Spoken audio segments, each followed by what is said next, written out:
ఈరోజు సోనియా గాంధీ గారికి BJP party గాని బీఆర్ఎస్ పార్టీ గాని వాళ్ళ రాజకీయ నాయకుల దృష్టి పడకుండా ఈరోజు ఈ గుమ్మడికాయ తిప్పడం జరుగుతుంది.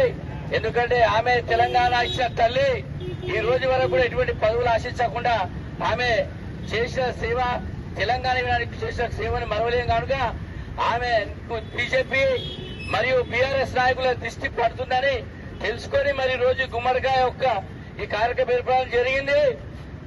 79వ బర్త్డే సందర్భంగా 79 సార్ల యొక్క గుమ్మడికాయ తిప్పాలని నిర్ణయించుకున్నాం. ఈమెకు ఎటువంటి దృష్టిని కూడా తగలకుండా ఈరోజు ఈ కార్యక్రమం చేస్తున్నాం. సోనియా గాంధీ గారి నాయకత్వం, సోనియా గాంధీ గారి నాయకత్వం, అందరూ చేయలేపు గట్టిగా చెప్పాలి.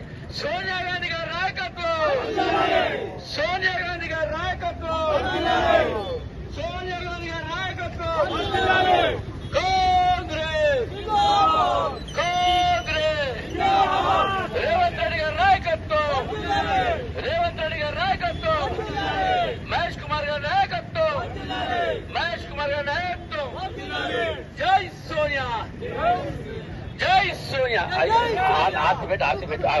ఆర్తి పెట్టవే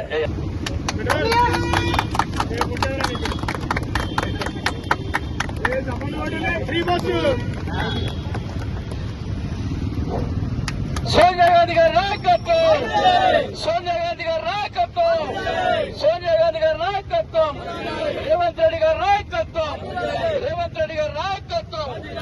సోనియా గాంధీ జిందాబాద్, సోనియా గాంధీ, సోనియా గాంధీ జిందాబాద్, జిందాబాద్, జిందాబాద్, జిందాబాద్. సోనియా గాంధీ గారి నాయకత్వం, సోనియా గాంధీ గారి నాయకత్వం. ఈరోజు వరంగల్ చౌరస్తాలో తెలంగాణ ఇచ్చిన తల్లి సోనియా గాంధీ గారి యొక్క 79వ జన్మదిన సందర్భంగా వరంగల్ చౌరస్తాలో భారీ కేక్ కట్ చేసి సోనియా గాంధీ గారికి బీఆర్ఎస్ పార్టీ బీజేపీ నాయకుల దిష్టి తగలకుండా గుమ్మడికాయతో 79 సార్లు చుట్టి ఆమె దిష్టి వదిలించే కార్యక్రమం చేశాం. ఒక వినూతమైన రీతిలో చేయడం జరిగింది. ఎందుకంటే తెలంగాణ ఇస్తే రాష్ట్రంలో ఏపీలో అప్పుడున్న ఏపీలో మరి అటు ఆంధ్ర అయితే గవర్నమెంట్ రాదని తెలిసి త్యాగం చేసి ఒక ప్రధానమంత్రి అవకాశం వచ్చినా కూడా ఆశించకుండా మన్మోహన్ గారికి అవకాశాలు ఇచ్చే కుటుంబం. గతంలో చూసుకుంటే మరి రాహుల్ గాంధీ గారికి కూడా అవకాశం వస్తే కూడా ఆమె కాకుండా కేవలం కాంగ్రెస్ పార్టీ బాగుండాలి అనే ఉద్దేశంగా ఒక మన్మోహన్ సింగ్ గారికి ఇవ్వడం నిజంగా ఆమె త్యాగమూర్తికి నిదర్శనం.